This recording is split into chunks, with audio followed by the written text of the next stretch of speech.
Во сите медиуми во регионот, како и во поголемите светски медиуми, главна вест е трагедијата во Кочани.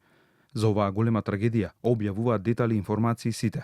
Трагичниот настан е прва вест во британски Guardian и BBC, а веста ја пренесе и сервисот на CNN и агенцијата France Press, кои пренесуваат за над 50 трагично загинати млади лица во мало градче кој има 30.000 жители за време на концерт на популарно хип-хоп дуо.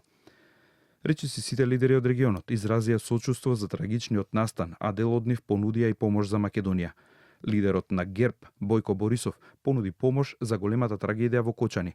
Во телефонскиот разговор со премиерот Мицковски, тој изразил сочувство до роднините на загинатите во пожарот во дискотеката. Во најтешките моменти остануваме заедно и затоа на колегата му ја понудив помошта што Бугарија може да ја пружи. Господ да ги прости починатите, се молиме за побрзо закрепнување на повредените, објави тој на социјалните мрежи. На социјалните мрежи се огласи и српскиот претседател Вучич, кој изрази длабоко сочувство за трагедијата во Кочани.